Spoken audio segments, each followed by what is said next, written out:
Pernah nggak sih kalian ngerasa kalau permainan ekonomi ini kayaknya udah disetting dari awal? Rasanya tuh kita semua lagi main game, tapi ada satu pemain yang pegang cheat code dan dia dijamin nggak akan pernah kalah. Ya kan? Kita disuruh kerja keras, nabung, investasi, tapi kok rasanya makin kesini makin berat aja. Seolah-olah ada aturan tak terlihat gitu yang bikin segelintir orang selalu menang, sementara kita-kita nih berjuang cuma buat bertahan. Nah, gimana kalau gue bilang, aturan tersembunyi itu sebenarnya nggak tersembunyi sama sekali. Bahkan tertulis jelas banget di sebuah papan permainan yang kita semua tahu. Dan ini dia, kunci rahasia dari seluruh sistemnya. Aturan nomor 11 dari permainan monopoli. Coba deh baca sekali lagi. Bank tidak pernah bangkrut. Bankir bisa menciptakan uang dari ketiadaan cuma modal secari kertas biasa. Kedengerannya familiar nggak? Ya harusnya sih begitu. Oke, coba kita bandingin langsung deh. Di kiri, aturan monopoli bank nggak bisa bangkrut, bisa cetak uang sesukanya. Di kanan, sistem keuangan global kita sejak 1971, pas dolar AS udah nggak dijamin emas lagi. Bank sentral yang perannya itu jadi, ya, dewa penyelamat terakhir lah. Pada dasarnya punya izin buat nyiptain duit dari angin, buat nyelamatin sistem kalau lagi mau ambruk. Persis, sama kayak di game.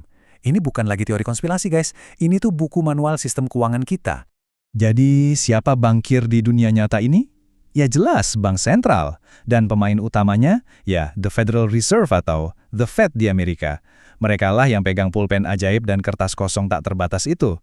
Dan mereka nggak main sendirian. Seluruh bank komersial di dunia ini main di sistem yang sama, namanya fractional reserve banking.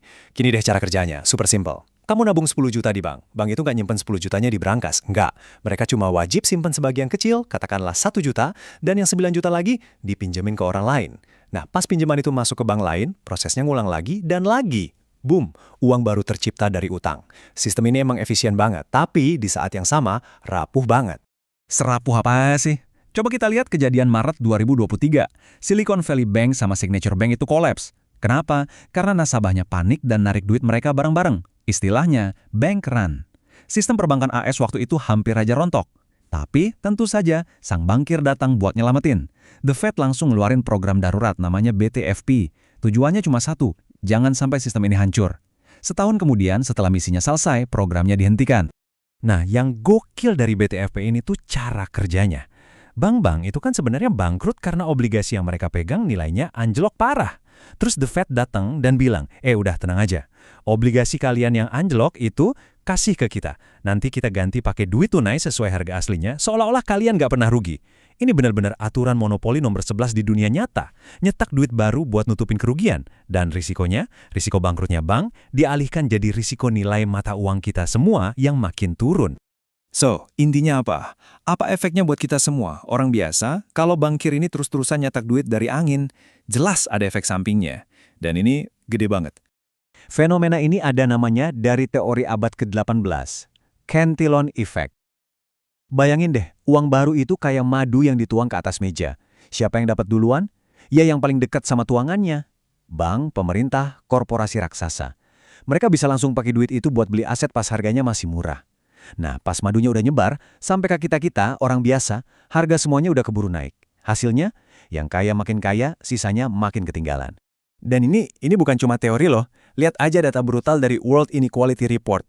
Sejak tahun 2000, 41% dari semua kekayaan baru yang tercipta di dunia lari ke kantongnya 1% orang terkaya.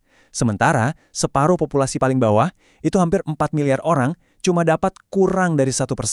Remah-remah doang. Cantillon Effect lagi bekerja di depan mata kita semua. Terus, kenapa sih mereka harus terus-terusan nyetak duit? Salah satu jawabannya ada di angka ini. 7,23 miliar dolar. Itu kenaikan utang nasional Amerika Serikat.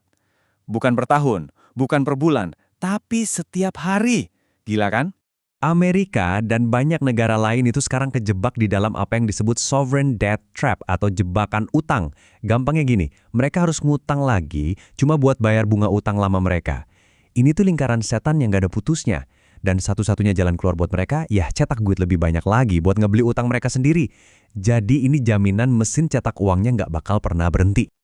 Oke, sekarang kita udah tahu nih masalah di sistem tradisional. Terus, apa hubungannya sama dunia kripto? Nah, disinilah permainannya jadi makin seru. Sang bankir itu nggak tinggal diem aja ngelihat ada teknologi baru. Justru sebaliknya, mereka ngelihat ini sebagai sebuah peluang. Kenalin, namanya Genius Act 2026. Kelihatannya sih, ini cuma regulasi buat ngelindungin pengguna stablecoin. Tapi kalau kita bedah lebih dalam, ini tuh sebuah langkah catur geopolitik yang jenius banget. Gini cara mainnya. Regulasi ini bikin stablecoin jadi sah dan ditarik masuk ke sistem perbankan tradisional. Kenapa ini penting? Karena perusahaan penerbit stablecoin kayak Tether dan Circle itu pembeli gede banget surat utang jangka pendek pemerintah AS. Nah, dengan merangkul pasar stablecoin yang nilainya triliunan dolar ini, pemerintah AS sebenarnya lagi nyiptain pembeli baru yang terkunci buat utang mereka. Apalagi pas negara-negara kayak Tiongkok atau Jepang udah mulai ngurangin pembelian. Jadi setiap dolar yang kalian simpan di stablecoin, itu secara nggak langsung ikut ngebayarin utang Amerika. Jenius banget kan? Oke, setelah tahu semua ini, pertanyaannya sekarang terus kita gimana? Sebagai investor retail, gimana caranya biar kita nggak cuma bertahan, tapi bisa menang di game yang aturannya udah disetting kayak gini? Aturan mainnya sebenarnya simpel banget, dan ini udah jadi mantra di Wall Street puluhan tahun. Don't fight the Fed. Jangan pernah ngelawan bank sentral. Daripada ngelawan, mending kita selarasin strategi kita sama gerakan mereka. Kalau mereka bakal terus-terusan nyetak duit, ya tugas kita adalah siapin papan selancar dan naikin gelombang likuiditasnya. Ini rencana aksi yang praktis buat kalian. 1. Jangan cuma ngeliatin suku bunga. Pantau net liquidity-nya The Fed. Likuiditas, itu yang beneran ngedorong harga aset. 2. Kumpulin aset keras yang suplainya terbatas dan nggak bisa dicetak seenaknya. Contohnya, emas, perak, dan tentu aja Bitcoin. 3. Jauhin obligasi jangka panjang. Nilainya pasti kemakan sama inflasi. Dan yang keempat, manfaatin volatilitasnya. Kebijakan The Fed itu bikin ombak gede di pasar global. Tugas kita, sekali lagi, bukan ngelawan ombak, tapi belajar buat surfing di atasnya. Jadi, setelah kita bongkar semuanya, kita balik lagi ke pertanyaan paling dasar. Kalau bank sentral bisa dan akan terus nyetak duit tanpa batas buat nyelamatin sistem, yang artinya nilai uang tunai di tangan kita terus-terusan kegerus, apa jangan-jangan di permainan ini, megang cash itu justru strategi yang paling berisiko? Coba deh, gue pengen dengar pendapat kalian di kolom komentar.